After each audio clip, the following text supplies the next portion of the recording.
Razi visions, the guide of madrasa students. അസ്സലാമു അലൈക്കും വറഹ്മത്തുള്ളാഹി വബറകാതുഹു. ഈ വീഡിയോയിൽ 3ാം ക്ലാസ്സിലെ താരീഖ് എന്ന വിഷയത്തിൻ്റെ ഒരു മോഡൽ ചോദ്യപേപ്പറാണ് നോക്കുന്നത്. ഇവിടെ ആദ്യത്തേത് ഒറ്റ വാക്കിൽ ഉത്തരമെഴുതാം എന്നാണ്. ഒറ്റ വാക്കിൽ ഉത്തരമെഴുതാം. 4 ചോദ്യങ്ങളുണ്ട്. ചോദ്യങ്ങൾക്ക് ഒറ്റ വാക്കിൽ ഉത്തരം എഴുതി കൊടുക്കാനാണ്. ഒന്നാമത്തെ ചോദ്യം, അദ്നാൻ എന്നവരുടെ ഗോത്രം. അദ്നാൻ എന്നവരുടെ ഗോത്രം ജുർഹും എന്നവരാണ്. ജുർഹും എന്നതാണ് നബി സല്ലല്ലാഹു അലൈഹി വസല്ലം തങ്ങളുടെ മഹന്മാരിൽപ്പെട്ട അദ്നാൻ, അദ്ദേഹത്തിൻ്റെ ഗോത്രം ജുർഹും ആണ്. ഇനി രണ്ടാമത്തത്, ബഹീറ എന്ന പുരോഹിതൻ നബി സല്ലല്ലാഹു അലൈഹി വസല്ലമയെ കണ്ടുമുട്ടിയ സ്ഥലം. ബഹീറ എവിടെ കണ്ടുമുട്ടിയത്? ബുസ്റ എന്ന സ്ഥലത്ത് വെച്ചാണ് കണ്ടുമുട്ടിയിട്ടുള്ളത്. ബഹീറ നബി സല്ലല്ലാഹു അലൈഹി വസല്ലമയെ കണ്ടുമുട്ടിയ സ്ഥലം ബുസ്റ. അപ്പോൾ ബുസ്റ എന്ന് എഴുതാം. മൂന്നാമത്തെ ചോദ്യം, 4 വയസ്സ് വരെ നബി സല്ലല്ലാഹു അലൈഹി വസല്ലമയെ പോറ്റി വളർത്തിയതാര്? 4 വയസ്സ് വരെ നബി തങ്ങളെ പോറ്റി വളർത്തിയതാരാണ്? അത് ഹലീമ ബീവിയാണ് അല്ലേ. ഹലീമ ബീവി എന്ന് എഴുതാം. അല്ലെങ്കിൽ ഹലീമ റളിയല്ലാഹു അൻഹാന്നോ ഹലീമ എന്നൊക്കെ എഴുതിയാലും കുഴപ്പമൊന്നുമില്ല. ഇനി നാലാമത്തത്, നബി സല്ലല്ലാഹു അലൈഹി വസല്ലം നീന്തൽ പഠിച്ചു എവിടെ നിന്ന്? നബി തങ്ങൾ നീന്തൽ പഠിച്ചത് എവിടെ നിന്നാണ്? മദീനയിൽ നിന്നാണ്. നബി തങ്ങൾ മാതാവിനൊപ്പം മദീനയിൽ 6ാമത്തെ വയസ്സിൽ പോയി അവിടെ നിന്ന് നീന്തൽ പഠിച്ചു എന്നൊക്കെ നമ്മൾ പഠിച്ചിട്ടുണ്ട്. അപ്പോൾ നബി തങ്ങൾ നീന്തൽ പഠിച്ചു എവിടെ നിന്ന്? മദീന എന്ന ആൻസർ എഴുതാം. രണ്ടാമത്തത് യോജിപ്പിക്കാം എന്നാണ്. താഴെ 6 ചോദ്യങ്ങളുണ്ട്. അതിൻ്റെ ഉത്തരങ്ങൾ ഇവിടെ ഇടത് സൈഡിൽ ബോക്സിൽ കൊടുത്തിട്ടുണ്ട്. ഉത്തരങ്ങളൊക്കെ വായിച്ചിട്ട് ഈ ഉത്തരങ്ങൾ എടുത്തിട്ട് ഇവിടേക്ക് എഴുതാം. അതിലൊന്നാമത്തെ ചോദ്യം, അബൂ ഉമയ്യ. ഇവിടെ ആൻസറുകൾ ഏതൊക്കെ? ഹിറാ ഗുഹ, വറഖത്ത് ഇബ്നു നൗഫൽ, ഇബ്നു മുഗീറ, ജിബ്രീൽ അലൈഹിസ്സലാം, മൈസറത്ത്, ബഹീറ എന്നൊക്കെ ഉണ്ട്. അപ്പോൾ ഓരോന്നിനോടും യോജിക്കുന്നത് എഴുതാനാണ്. അതിൽ അബൂ ഉമയ്യ എന്താണ് ഇതിനോട് യോജിക്കുക? അബൂ ഉമയ്യത്ത ഇബ്നു മുഗീറ അല്ലേ. ഇവിടെ ഇബ്നു മുഗീറ എന്നുണ്ട്. അതാണ് ഒന്നാമത്തെ എൻ്റെ ആൻസർ. അപ്പോൾ അബൂ ഉമയ്യത്ത് ഇബ്നു മുഗീറ പേര് നിങ്ങൾക്ക് അറിയണ്ടാവുമല്ലോ. ഹജറുൽ അസ്വദ് യഥാസ്ഥാനത്ത് വെക്കുന്ന കാര്യത്തിൽ ഒരു പ്രശ്നമൊക്കെ ഉണ്ടായല്ലോ. അത് പരിഹരിക്കാനുള്ള അഭിപ്രായം പറഞ്ഞത്, ഇനി മസ്ജിദുൽ ഹറാമിലേക്ക് ആദ്യം ആരായണോ കയറി വന്നത് അവരെ മധ്യസ്ഥനാക്കാം എന്ന അഭിപ്രായം പറഞ്ഞ ആളുടെ പേരാണ് അബൂ ഉമയ്യത്ത് ഇബ്നു മുഗീറ. രണ്ടാമത്തത്, നബിമാർക്ക് വഹി എത്തിച്ചു കൊടുക്കുന്നത് അതാരാ? നമുക്കറിയാം, ജിബ്രീൽ അലൈഹിസ്സലാമാണ്. അപ്പോൾ രണ്ടാമത്തതിൻ്റെ ആൻസർ ജിബ്രീൽ അലൈഹിസ്സലാം. അങ്ങനെ എഴുതാം, ജിബ്രീൽ അലൈഹിസ്സലാം. മൂന്നാമത്തത്, ക്രിസ്ത്യൻ പുരോഹിതൻ ആരാ? എന്താ അവിടെ ഉണ്ട്? ബഹീറ. അപ്പോൾ ക്രിസ്ത്യൻ പുരോഹിതൻ എന്നുള്ളിടത്ത് ബഹീറ എന്ന് എഴുതാം. നാലാമത്തത്, ഏകാന്തവാസം. ചില കാര്യങ്ങളൊക്കെ ഉണ്ടായപ്പോൾ നബി തങ്ങൾ ഏകാന്തവാസം ഇഷ്ടപ്പെട്ടു. അതിന് തിരഞ്ഞെടുത്ത സ്ഥലം ഏതാ? ഹിറാ ഗുഹയാണ്. അപ്പോൾ അതാണ് 4ാമത്തെ എൻ്റെ ആൻസർ അല്ലേ. 4ാമത്തെ ഹിറാ ഗുഹ എന്ന് എഴുതാം. ഏകാന്തവാസം അതിനോട് യോജിക്കുന്നത് ഹിറാ ഗുഹ. 5ാമത്തത്, സേവകൻ ആരാണ്? സേവകൻ്റെ ഒരു പേര് ഇവിടെ ഉണ്ടല്ലോ, മൈസറത്ത് എന്നാണ്. അപ്പോൾ ഖദീജ ബീവിയുടെ സേവകൻ നമ്മൾ പഠിച്ചല്ലോ, മൈസറത്ത്. അപ്പോൾ മൈസറത്ത് എന്നവിടെ ചേർക്കാം.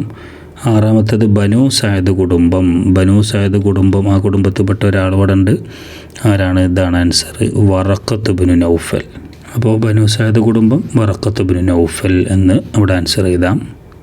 ഇനി അടുത്തത് പൂർത്തിയാക്കാം എന്നാണ്. ഇത് ഇവിടെ ഒരു 4 ചോദ്യങ്ങളുടെ അതിൻ്റെ അവസാന ഭാഗം അല്ലെങ്കിൽ ഇടയിൽ വിട്ടുപോയ ഭാഗങ്ങൾ പൂർത്തീകരിച്ചു കൊടുക്കുക. ഒന്നാമത്തത്, സ്വർഗത്തിൽ നിന്ന് ഇറക്കപ്പെട്ട പരിശുദ്ധ ശിലയാണ്. സ്വർഗത്തിൽ നിന്ന് ഇറക്കപ്പെട്ട പരിശുദ്ധ ശില എന്ന് പറഞ്ഞാൽ കല്ല് എന്നൊക്കെ പറയല്ലേ. ഏതാണ് അതിൻ്റെ പേര്? ഹജറുൽ അസ്വദ് എന്നാണ്. കഅബയിലുള്ള ഹജറുൽ അസ്വദ്. അപ്പോൾ ഹജറുൽ അസ്വദ് എന്ന് എഴുതി കൊടുത്താൽ അത് പൂർത്തിയായി. രണ്ടാമത്തത്, പേർഷ്യൻ ചക്രവർത്തിയുടെ സിംഹാസനം. നിബിതങ്ങൾ പ്രസവിച്ചു വീണ സമയത്ത് പിന്നെ ലോകത്തുണ്ടായ അത്ഭുതങ്ങളിൽ ഒന്നാണ് പേർഷ്യൻ ചക്രവർത്തിയുടെ സിംഹാസനം തകർന്നു തരിപ്പണമായിരിക്കുന്നു എന്നാണ് അവിടെ ചേർക്കേണ്ടത്. പേർഷ്യൻ ചക്രവർത്തിയുടെ സിംഹാസനം തകർന്നു തരിപ്പണമായിരിക്കുന്നു. മൂന്നാമത്തത്, ഹിറാ ഗുഹയിൽ നബി സല്ലല്ലാഹു അലൈഹി വസല്ലമ എന്താണ്? ധ്യാന നിരതനായിരിക്കുകയാണ് എന്നാണ് അവിടെ ചേർക്കേണ്ടത്. ഹിറാ ഗുഹയിൽ നബി സല്ലല്ലാഹു അലൈഹി വസല്ലമ ധ്യാന നിരതനായിരിക്കുകയാണ്. നാലാമത്തേത് ഖദീജ ബീവി മുമ്പ് ഡാഷ് വിവാഹിതയായിട്ടുണ്ട് എന്നാണ്. ഖദീജ ബീവി മുമ്പ്, അഥവാ നബി തങ്ങളെ വിവാഹം ചെയ്യുന്നതിൻ്റെ മുമ്പാണ് ഉദ്ദേശിക്കുന്നത്. 2 തവണ എന്നാണ് ഇവിടെ ചേർക്കേണ്ടത്. അപ്പോൾ ഖദീജ ബീവി മുമ്പ് 2 തവണ വിവാഹിതയായിട്ടുണ്ട് എന്ന് അത് കംപ്ലീറ്റായി. ഇനി അടുത്തത് ആരാണ് പറഞ്ഞത് എന്നാണ്. ഇവിടെ ഒരു 3 കാര്യങ്ങൾ കൊടുത്തിട്ടുണ്ട്. ഇത് ആരാണ് പറഞ്ഞത് എന്നാണ് എഴുതി കൊടുക്കേണ്ടത്. 1 ഇഖ്റ, അഥവാ താങ്കൾ വായിക്കുക. ആരാണ് പറഞ്ഞത്? ജിബ്രീൽ അലൈഹിസ്സലാം അല്ലേ. നബി തങ്ങൾ ഹിറാ ഗുഹയിൽ ധ്യാനനിരതനായിരിക്കുന്ന സമയത്ത് ജിബ്രീൽ അലൈഹിസ്സലാം ആദ്യത്തെ വഹിയുമായി നബി തങ്ങളുടെ അടുത്ത് വന്നിട്ട് പറഞ്ഞതാണ് ഇഖ്റ, താങ്കൾ വായിക്കുക. അപ്പോൾ ജിബ്രീൽ അലൈഹിസ്സലാമാണ് പറഞ്ഞത്. അവിടെ എങ്ങനെ എഴുതാം? രണ്ടാമത്തത് ഈ മരച്ചുവട്ടിലിരിക്കുന്നത് ഒരു നബിയല്ലാതെ മറ്റാരുമല്ല എന്ന് പറഞ്ഞതാരാ? അത് നസ്തൂറയാണ് പറഞ്ഞത്. നസ്തൂറ, ഈ മരച്ചുവട്ടിലിരിക്കുന്നത് ഒരു നബിയല്ലാതെ മറ്റാരുമല്ല എന്ന് പറഞ്ഞത് നസ്തൂറ. അപ്പോൾ നസ്തൂറ എന്നവിടെ എഴുതാം. മൂന്നാമതായിട്ട് അള്ളാഹു ഒരിക്കലും താങ്കളെ പ്രയാസപ്പെടുത്തുകയില്ല. അള്ളാഹു ഒരിക്കലും താങ്കളെ പ്രയാസപ്പെടുത്തുകയില്ല. ഇതാരാ പറഞ്ഞത്? അത് ഖദീജ ബീവിയാണ് പറഞ്ഞത്. പിന്നെ ജിബ്രീൽ അലൈഹിസ്സലാം വഹിയുമായി വന്ന സമയത്ത് പേടിച്ച് വിറച്ച് നബിതങ്ങൾ വീട്ടിലെത്തി. നബിതങ്ങളെ ആശ്വസിപ്പിച്ചുകൊണ്ട് ഖദീജ ബീവി പറഞ്ഞ കാര്യങ്ങളിൽ ഒന്നാണ് അല്ലേ, അള്ളാഹു ഒരിക്കലും താങ്കളെ പ്രയാസപ്പെടുത്തുകയില്ല. അപ്പോൾ അത് പറഞ്ഞത് ഖദീജ റളിയല്ലാഹു അൻഹയാണ്. അപ്പം അങ്ങവിടെ ഖദീജ റളിയല്ലാഹു അൻഹ എന്ന് എഴുതാം. ഇനി അടുത്ത ആക്ടിവിറ്റി ഉത്തരം എഴുതാം എന്നാണ്. 4 ചോദ്യങ്ങളുണ്ട്, അതിൻ്റെ ഉത്തരം എഴുതി കൊടുക്കാനാണ്. ഒന്നാമത്തെ ചോദ്യം, വഹി എന്നാൽ എന്ത്? വഹി എന്നാൽ എന്താണ്? അള്ളാഹു നബിമാർക്ക് നൽകുന്ന പ്രത്യേക സന്ദേശമാണ് വഹി. അപ്പം അങ്ങനെ എഴുതാം, അള്ളാഹു നബിമാർക്ക് നൽകുന്ന പ്രത്യേക സന്ദേശമാണ്, അല്ലെങ്കിൽ അള്ളാഹു നബിമാർക്ക് നൽകുന്ന പ്രത്യേക സന്ദേശം, അങ്ങനെയൊക്കെ എഴുതാം, അതൊന്നും കുഴപ്പമില്ല. രണ്ടാമത്തെ ചോദ്യം, നബി സല്ലല്ലാഹു അലൈഹി വസല്ലം ജനിച്ച വർഷം മാസം. നബിതങ്ങൾ ജനിച്ച വർഷം മാസം എഴുതണം. നബിതങ്ങൾ ജനിച്ച വർഷം ഏതാണ്? AD 571. അറബി അക്കങ്ങൾ എഴുതുമ്പോൾ സ്ഥാനങ്ങൾ മാറരുത്. ആദ്യം 5, പിന്നെ അടുത്തോട്ടാണ് നോക്കുന്നത്, പിന്നെ 7, പിന്നെ 1. അത് മാസം ഏതാണ്? ഏപ്രിൽ അല്ലേ.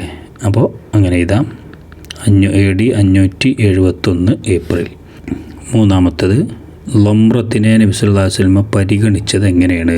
ലംറത്ത് നബിതങ്ങൾ ഹലീമ ബീവി നബിതങ്ങളെ മുലയി കൂട്ടാൻ വേണ്ടി ഏറ്റെടുക്കുന്ന സമയത്ത് ഹലീമ ബീവിക്ക് സ്വന്തം ഒരു കുട്ടി ഉണ്ടായിരുന്നു, ലംറത്ത്. ആ കുട്ടിയെ എങ്ങനെയാണ് നബിതങ്ങൾ പരിഗണിച്ചിരുന്നത്? വലത് മുലയിലെ പാൽ മാത്രമേ കുടിക്കാറുണ്ടായിരുന്നുള്ളൂ എന്നാണ്. അപ്പോൾ അത് നമുക്ക് വലത് മുലയിലെ പാൽ മാത്രം കുടിച്ച് എന്നൊക്കെ എഴുതാം, അല്ലെങ്കിൽ അതേപോലെ കുടിക്കാറുണ്ടായിരുന്നുള്ളൂ അങ്ങനെ എഴുതാം. വലതു മുലയിലെ പാൽ മാത്രം കുടിച്ച് അങ്ങനെ എഴുതിയാൽ മതി. ഇനി നാലാമത്തത്, വിവരങ്ങൾ മനസ്സിലാക്കി വറഖത്ത് ഇബ്നു നൗഫൽ പറഞ്ഞതെന്ത്? വിവരങ്ങൾ മനസ്സിലാക്കി എന്ന് പറഞ്ഞാൽ നബിതങ്ങൾക്ക് വഹി ലഭിച്ച ആ സംഭവം, അതൊക്കെ ഖദീജ ബീവി അഥവാ നബിതങ്ങൾ പേടിച്ച് കുറച്ച് വീട്ടിലെത്തി ഖദീജ ബീവി നബിയെ കൊണ്ട് പോയത് ഈ വറഖത്ത് ഇബ്നു നൗഫൽ എന്നവരുടെ അടുത്തേക്കാണ്. അപ്പോൾ കാര്യങ്ങളൊക്കെ മനസ്സിലാക്കിയിട്ട് അദ്ദേഹം എന്താണ് പറഞ്ഞത്? താങ്കളുടെ അടുത്ത് വന്നത് മൂസാ നബി അലൈഹി സ്വലാമിൻ്റെ അടുക്കൽ വന്നിരുന്ന മലക്കാണ്. അപ്പോൾ അതാണ് അവിടെ എഴുതേണ്ടത്. എങ്ങനെ? താങ്കളുടെ അടുക്കൽ വന്നത് മൂസാ നബി അലൈഹി സ്വലാമിൻ്റെ അടുക്കൽ വന്നിരുന്ന മലക്കാണ്, അങ്ങനെ എഴുതാം. ഇനി അടുത്തത് 2 എണ്ണം വീതം എഴുതാം എന്നാണ്. അതിൽ ഒന്നാമത്തെ ചോദ്യം എന്താ? നബി സല്ലല്ലാഹു അലൈഹി വസല്ലം വളർന്ന കാലഘട്ടത്തിലെ തിന്മകൾ, നബിതങ്ങൾ വളർന്ന കാലഘട്ടത്തിലെ തിന്മകൾ എന്തൊക്കെ നമ്മൾ പഠിച്ചു? അക്രമം, അനീതി, ബിംബാരാധന, മദ്യപാനം, ചൂതാട്ടം, അതൊക്കെ ഉണ്ട്. ഏതെങ്കിലും 2 എണ്ണം എഴുതിയാൽ മതി. ഞാനിവിടെ ആദ്യത്തെ 2 എണ്ണം എഴുതിയിട്ടുണ്ട്. ഒന്ന് അക്രമം, മറ്റൊന്ന് അനീതി. അത് മുഴുവനായിട്ട് ചോദിക്കുകയാണെങ്കിൽ മുഴുവൻ എഴുതാം. 2 എണ്ണോ 3 എണ്ണമൊക്കെ ചോദിക്കുകയാണെങ്കിൽ അനുസരിച്ചും കണ്ട് എഴുതാം. നിങ്ങൾക്ക് ഇഷ്ടമുള്ളത് എഴുതാം, ഓർഡർ വേണമെന്നൊന്നുമില്ല. പിന്നെ രണ്ടാമത്തത്, നബി സല്ലല്ലാഹു അലൈഹി വസല്ലം തങ്ങൾക്ക് അനുഭവപ്പെട്ട ഷാം യാത്രയിലെ അത്ഭുതങ്ങൾ. ഷാം യാത്ര, ആ യാത്രയിൽ നബിതങ്ങൾക്ക് അനുഭവപ്പെട്ട 2 അത്ഭുതങ്ങൾ ഇവിടെ എഴുതാനാണ്. ഒന്ന് മേഘം തണലിട്ട് കൊടുത്തത്, അത് എഴുതാം. മറ്റൊന്ന് കച്ചവടത്തിൽ പതിവിലേറെ ലാഭമുണ്ടായത് അല്ലേ. മേഘം തണലിട്ട് കൊടുത്തത്, കച്ചവടത്തിൽ പതിവിലേറെ ലാഭമുണ്ടായത്, അങ്ങനെ 2 കാര്യങ്ങൾ എഴുതാം.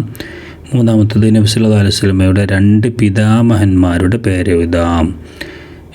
20 പിതാമഹന്മാരുടെ പേര് നമ്മൾ പഠിച്ചിട്ടുണ്ട്. 2 പിതാമഹന്മാരുടെ പേരാണ് ഇഷ്ടമുള്ളത് എഴുതാം. ഞാനിവിടെ ആദ്യത്തെ 2 പിതാമഹന്മാരുടെ പേര് ഇതാണ്. ഒന്ന് അബ്ദുൽ മുത്തലിബ്, അതാണ് ഒന്നാമത്തെ പിതാമഹൻ. പിന്നെ ഹാഷിം, നിങ്ങൾക്ക് നിങ്ങൾ പഠിച്ചതിൽ നിന്ന് ഇഷ്ടമുള്ളത് എഴുതാം. ഞാനിവിടെ 2 എഴുതിയിട്ടുണ്ട്. ഇങ്ങനെ ഓർഡറിൽ ചോദിക്കുകയാണെങ്കിൽ ഓർഡറിൽ തന്നെ എഴുതണം. ഇനി അടുത്തത് നബി സല്ലല്ലാഹു അലൈഹി വസല്ലം ഇവിടെ വയസ്സ് എഴുതുക എന്നാണ്. അഥവാ ഇവിടെ ഒരു 3-4 കാര്യങ്ങൾ പറയുന്നുണ്ട്. ആ സമയത്ത് നബി തങ്ങളെ വയസ്സ് എത്രയായിരുന്നു. അതിലൊന്നാമത്തത് നുബുവത്ത് ലഭിക്കുമ്പോൾ നബിക്ക് 40 വയസ്സായിരുന്നു അല്ലേ. അപ്പോൾ 40 എന്ന് അവിടെ എഴുതാം. പിന്നെ രണ്ടാമത്തത് ഖദീജ ബീവിയെ വിവാഹം കഴിക്കുമ്പോൾ നബി തങ്ങൾ ഖദീജ ബീവിയെ വിവാഹം കഴിക്കുമ്പോൾ നബിൻ്റെ വയസ്സ് എത്രയാണ്? 25 ശ്രദ്ധിക്കണം. ഖദീജ ബീവിയെ വിവാഹം കഴിക്കുമ്പോൾ എന്ന് പറയുമ്പോൾ ഖദീജ ബീവിയുടെ വയസ്സല്ല എഴുതേണ്ടത്. ഇവിടെ ക്വസ്റ്റ്യനിൽ നബി സല്ലല്ലാഹു അലൈഹി വസല്ലമയുടെ വയസ്സ് എന്ന് പ്രത്യേകം പറയുന്നുണ്ട്. അപ്പോൾ ശ്രദ്ധിക്കണം. പിന്നെ മൂന്നാമത്തത് മാതാവ് വഫാത്താകുമ്പോൾ നബിൻ്റെ വയസ്സ് എത്ര? 6 വയസ്സാണ് അല്ലേ. മദീനയിലേക്ക് പോകുന്ന സമയത്തൊക്കെയാണല്ലോ 6 വയസ്സാണ്. പിന്നെ അബ്ദുൽ മുത്തലിബ് പിതാമഹനായ അബ്ദുൽ മുത്തലിബ് വഫാത്താകുമ്പോൾ നബിൻ്റെ വയസ്സ് 8 അല്ലേ. അപ്പോൾ അങ്ങനെ വയസ്സ് എഴുതാം. ഈ വീഡിയോ ഇവിടെ അവസാനിക്കുകയാണ്. മദ്രസ വിദ്യാർത്ഥികൾക്ക് വളരെ ഉപകാരപ്രദമായ വീഡിയോകളാണ് നമ്മുടെ ചാനലിലുള്ളത്. എല്ലാവരും ചാനൽ സബ്സ്ക്രൈബ് ചെയ്ത് അടുത്ത വീഡിയോക്കായി കാത്തിരിക്കുക. ഇൻഷാ അല്ലാഹ് പരീക്ഷയിൽ ഉന്നതമായ വിജയം കരസ്ഥമാക്കാൻ നാഥൻ തുണക്കട്ടെ എന്ന് പ്രാർത്ഥിക്കുന്നു. അസ്സലാമു അലൈക്കും വറഹ്മത്തുള്ളാഹി വബറകാതുഹു.